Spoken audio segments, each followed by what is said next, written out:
Bien, Luis, comenzaremos por el tema de las protestas, que yo creo que por este momento es la información más relevante a nivel internacional, ¿no? Claro. Dime, Sí, sí, ¿cuál es el carácter de esas protestas? ¿Por qué se originaron? ¿Quiénes las están eh, dirigiendo? ¿Y cómo se podría solucionar, ¿no? Ese conflicto. ya, ya. ¿Empezamos por el origen o tienes Claro. alguna primero? No, no, está bien, está bien. Bueno, mira, el origen de todo esto se remonta más o menos a principios de julio, más o menos como el 1 o 2 de julio, cuando se desarrollaron desde entonces una serie de acciones comandadas por el Ministerio Público y los órganos judiciales. Un poco la finalidad de ese entonces era, supuestamente durante todo el año se desarrolló una idea cada vez más fuerte sobre el tema de fraude, que nunca se especificó realmente cuáles eran los alcances y las lógicas que supuestamente guiaban ese fraude. Entonces, hubo un tiempo en que fueron las organizaciones que ahora están protestando, las que, por los actores progresistas, si quieres tú llamarle, los que argumentaron el tema del fraude. Una vez que pasa a segunda vuelta Bernardo Arevalo, paradójicamente el discurso de fraude cambió de bando. Ahora son los actores pro status quo, diría yo, los que están en el poder, los que supuestamente tienen bien amenazados sus intereses, los que están hablando de fraude. Entonces, desde principios de julio se desarrolló una intensa actividad del Ministerio Público y los entes investigadores para supuestamente ahondar en esta idea de fraude, y lo que se percibió entonces era que era un intento por impedir que llegara Bernardo Arevalo, el candidato que finalmente es electo como presidente.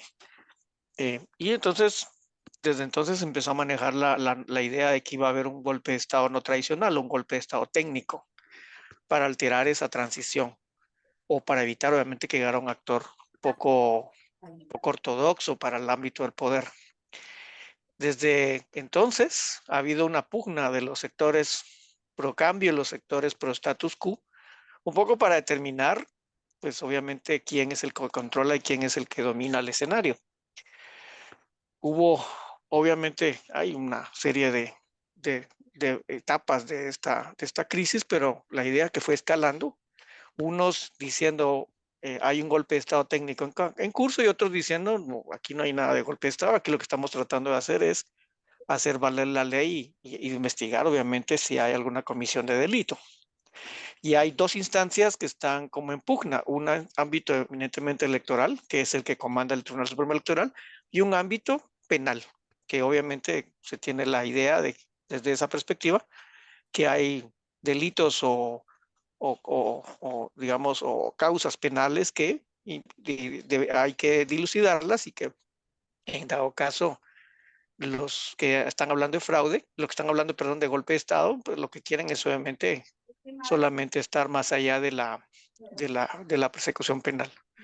En ese escenario, hace como un mes más o menos, el presidente electo llamó a la sociedad civil justamente a unirse para evitar lo que él percibía como una amenaza a la democracia.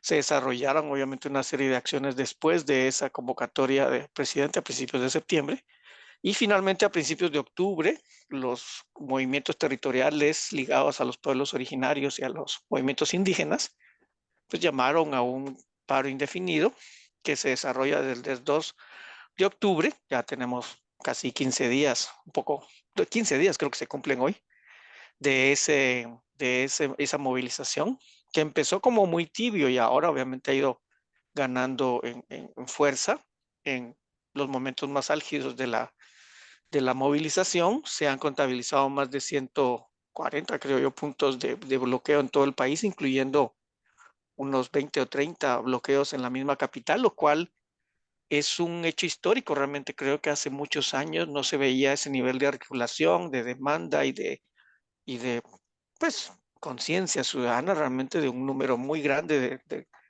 de ciudadanos, no necesariamente ligados al movimiento de los pueblos indígenas.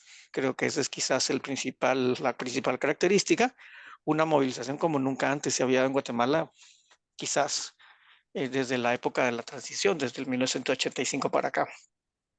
Sin embargo, del otro lado, hay actores que dominan todas las instancias del poder, pues que están anclados en que no van a renunciar y que no hay tal amenaza de golpe. Entonces tenemos un escenario de dos posturas completamente radicales que pues, no quieren ceder y ahí en ese punto muerto estamos actualmente. Ujú. ¿Cuál sería la solución? Concretamente te pregunto, ¿quiénes tendrían que renunciar para que para que la transición sea en paz? Bueno, los actores realmente que iniciaron esta crisis, básicamente el juez Orellana, que es el que dicta la orden paradójicamente de forma anómala desde la perspectiva de los juristas, eh, y el fiscal Curruchiche, que es el fiscal de la Fiscalía contra la Impunidad, y obviamente, pues los otros actores ligados a ellos. Se menciona a la fiscal Monterroso, que también ha participado en estas pesquisas, y obviamente la jefa de ellos dos, que es la fiscal general Consuelo Porras.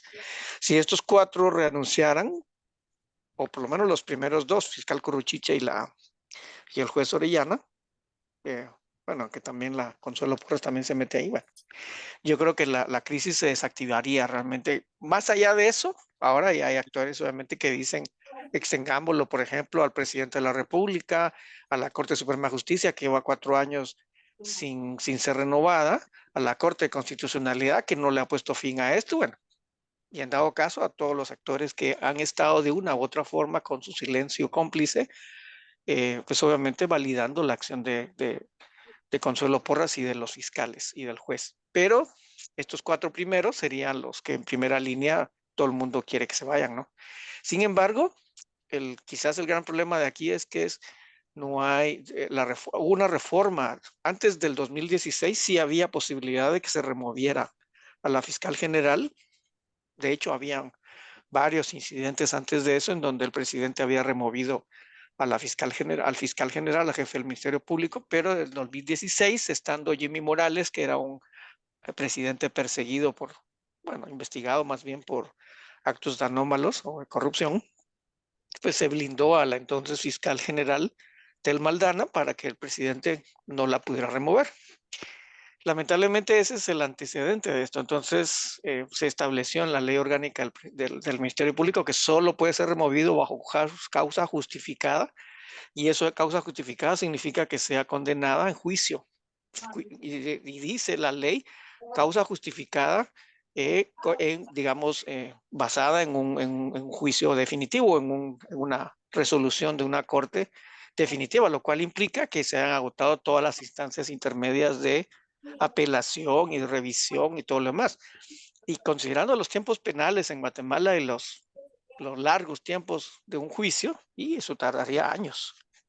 Entonces, se dice que con esa legislación que se aprobó en el 2016, no hay poder humano ni legal que pueda, digamos, hacer que renuncie doña Consuelo Porras, la fiscal general actual del Ministerio Público. Y eso obviamente es lo que complejiza. Si estos actores no renuncian, pues obviamente la crisis está intacta. Y básicamente la movilización del que inició el 2 de octubre se determinó como una movilización, como un paro indefinido, lo cual significa que aquí o renuncian o esto sigue adelante, lo cual justamente configura un escenario de todo o nada, lo cual es muy complejo realmente. Sí. Ahí no hay salida realmente. Si no renuncia esta gente, los otros no se van a desmovilizar y por lo tanto no hay mediación ahí. Hay dos posturas radicales que no quieren ceder y quizás ese es el momento crítico más delicado que estamos viviendo, ¿no? O sea, ¿cuáles serían los cambios institucionales inmediatos que habría que- que hacer para que esto se destrabe y al mismo tiempo evitar la represión, ¿no? Porque esa puede ser una salida totalmente indeseada, pero posible, ¿no? Sí, eh, insisto, la única solución es la renuncia de especialmente Consuelo Porras, que es la más difícil de remover. El juez Orellana, sí puede, obviamente puede ser removido. De hecho, hay una solicitud de que se traslade, por ejemplo, a un departamento lejano, un poco para quitarlo de en medio. Y una vez renunciando Consuelo Porras, se puede, obviamente, quien llegue puede hacer que despidan a los otros dos fiscales. Quizás el caso más agudo y que obviamente tiene más complejidad es el de Consuelo Porras, que es la que todo el mundo identifica que es la que está detrás de todo esto. Sin embargo, no hay voluntad política ni del presidente de la República. Él ya dijo la semana pasada que él no puede hacer nada, ni siquiera ha hecho un llamado público a la fiscal para que renuncie. Y entonces se ve realmente que aquí no hay, digamos, desde esa perspectiva, una salida desde el punto de vista de lo que demanda la sociedad. Parece que la única salida puede ser justamente eso, que se desmovilicen la sociedad civil sin haber logrado su objetivo, pero lo cual se vería realmente como una derrota, o pues el camino que tú ya dijiste, ¿no? La represión, que es el que está cada vez más en puerta, realmente la Corte de Constitucionalidad, que supuestamente es la máxima instancia judicial de Guatemala, ya dijo que si en dado caso hay un daño muy grave a la economía o a la sociedad, sí puede recurrir a fuerza no letal. Pero eso de fuerza no letal es en un momento de calor, pues solamente se puede desbordar, por supuesto. Y ya hubo incidentes, por ejemplo, este fin de semana, una de las figuras, que es la pareja sentimental del presidente, pues fue atacado realmente en una misa en uno de los departamentos de Guatemala.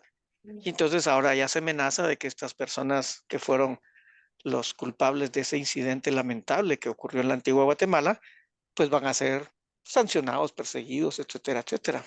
Y hay otras, digamos, si tú vieras los audios que circulan en las redes sociales, se habla cada rato de que va a salir el ejército, porque la semana pasada un intento de la Policía Nacional de desalojar algunos puntos y estuvo a punto, obviamente, de desembocar en violencia y los pobladores evitaron, fueran, digamos, de la ciudad, evitaron que se hubiera el desalojo. Se celebró como una gran victoria de la sociedad civil, pero entonces ahora está en puertas y la policía se debe desbordar, que ya dijo que no tiene capacidad para liberar todos los puntos, entonces va a entrar al ejército. Y cuando tú sabes, entra al ejército, eso ya escala realmente en peligro y en violencia, ¿no?